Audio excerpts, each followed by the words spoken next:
Shalom, bien-aimés dans le Seigneur, nous sommes dans la joie de nous retrouver pour la dernière méditation de cette semaine au pied du Grand Roi.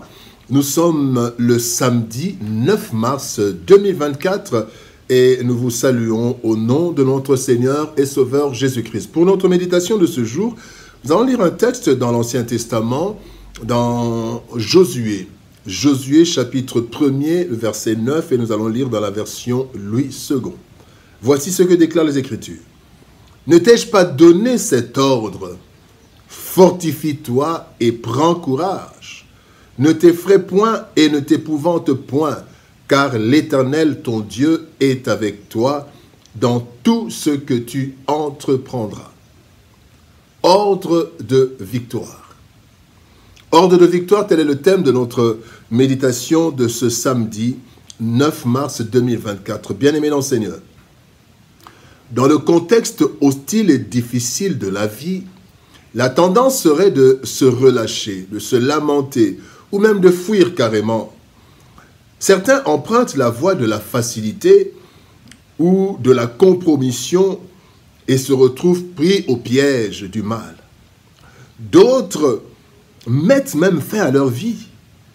Il y en a qui baissent les bras, se laissant à la merci du monde. Et d'autres, par contre, se battent avec acharnement. Qu'en est-il du chrétien? Le texte de ce jour nous donne l'attitude idéale du chrétien sous forme d'un ordre que l'Éternel donne aux siens. Ne t'ai-je pas donné cet ordre, dit ce texte. Le Créateur, notre Dieu et Père, ayant la maîtrise de tout et qui règne éternellement, ordonne trois attitudes ou actions à nous qui croyons en lui en vue de la victoire. C'est cela que nous allons méditer ce jour. Premier élément ou première action, fortifie-toi. Éphésiens chapitre 6, verset 10 nous dit « Devenez forts avec la force très puissante du Seigneur. » Ce monde, bien-aimé, ne laisse que peu de place aux faibles. Dieu ayant maudit le sol, Genèse chapitre 3, versets 17 à 19, tout a été rendu difficile et dur. C'est à la sueur de ton front. Tout est devenu difficile et dur. La facilité n'est pas de ce monde, à moins d'emprunter la voie de la compromission, qui est aussi celle de la destruction. C'est ainsi que le premier volet de l'ordre de victoire, c'est de devenir fort ou de se fortifier, et cela dans tous les domaines. Dans le domaine physique, devenir fort par des exercices, par une alimentation saine, en prenant soin de notre santé physique, parce que nous devons être forts physiquement. Il y a aussi le domaine moral et intellectuel, où il y a des études, la lecture, les conférences. Nous devons apprendre pour que nous soyons forts intellectuellement et moralement. Mais il y a aussi l'aspect spirituel. Nous devenons forts par la prière, par les enseignements, par les rencontres entre chrétiens. Et donc, bien aimés, nous devons arriver à développer la force que nous avons en nous par la volonté de Dieu, selon qu'il est écrit dans Juge chapitre 6, verset 14, « L'Éternel se tourna vers lui et lui dit, « Va avec cette force que tu as. » Bien aimés, et nous devons développer cette force par la recherche de l'effort personnel, complété par diverses interventions extérieures comme l'école, les différentes personnes côtoyées, l'église, etc. Bien-aimés, nous devons renforcer nos capacités. Nous devons veiller à renforcer nos capacités dans tous les domaines, car, bien-aimés, les défis s'accentuent avec le temps. Les défis d'aujourd'hui sont moins grands que les défis de demain. Et il faut que nous soyons forts afin d'affronter cela. Voilà pourquoi le Seigneur dit, si tu veux la victoire, alors fortifie-toi.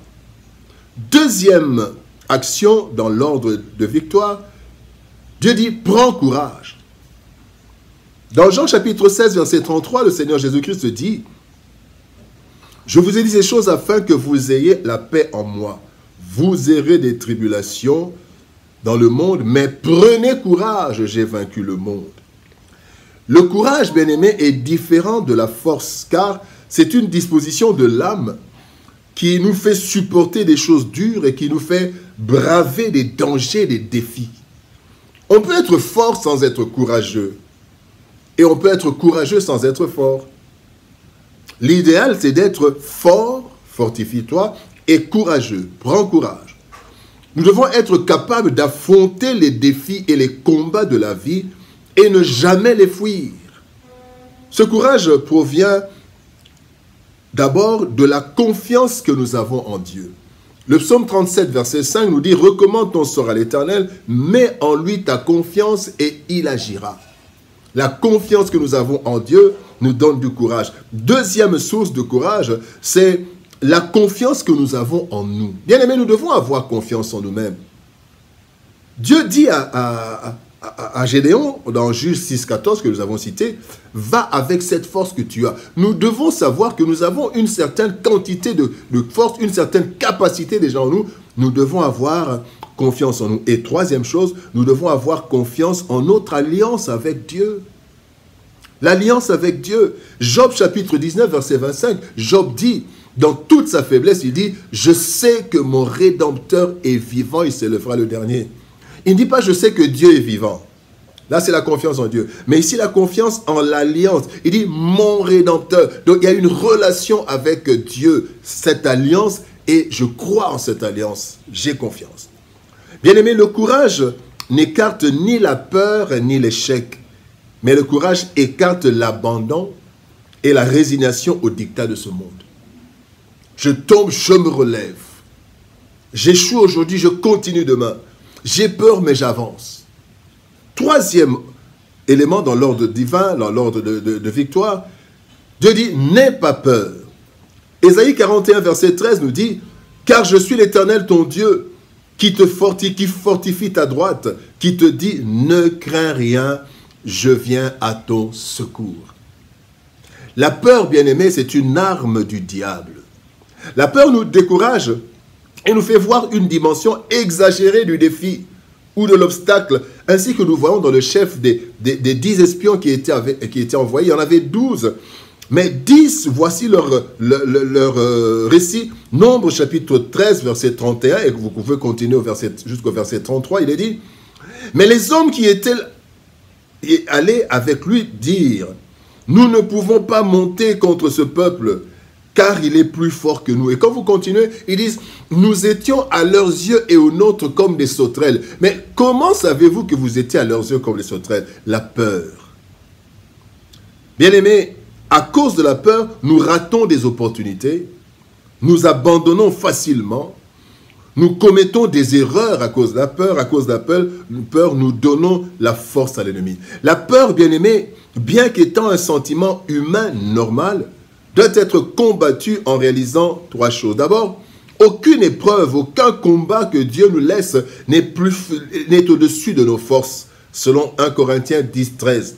Deuxième chose, c'est que Dieu est avec nous et en nous, il ne nous abandonnera pas. Selon Hébreux 13, 5, il dit « Je ne t'abandonnerai point, je ne te délaisserai point ».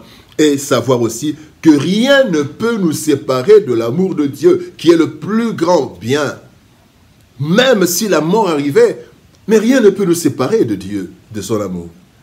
Bien-aimés dans le Seigneur, face à tous les problèmes que nous rencontrons et vivons dans ce monde corrompu et méchant, nous devons toujours savoir que le Seigneur est avec nous, comme il l'a promis. Dans Matthieu chapitre 28, verset 19, « Je suis avec vous jusqu'à la fin ». L'ennemi cherchera toujours à nous effrayer pour que nous puissions nous décourager et abandonner notre marche ainsi que notre mission. Voilà pourquoi le Seigneur rappelle son ordre permanent qui doit nous mettre en position de lutte victorieuse.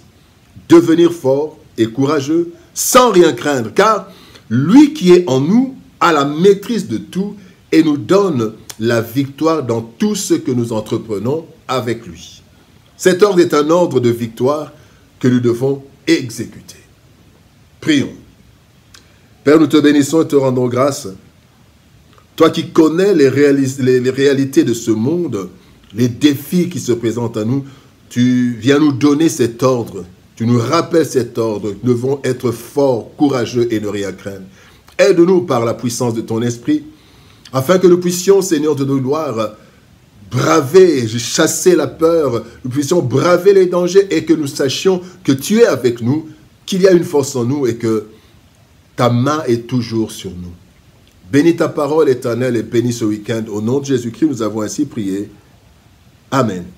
Bien-aimés dans le Seigneur, que Dieu nous bénisse. Shalom, au revoir, bon week-end et par la grâce de Dieu, nous nous retrouvons le lundi pour une nouvelle série de méditations. Shalom, au revoir, bon week-end et à lundi.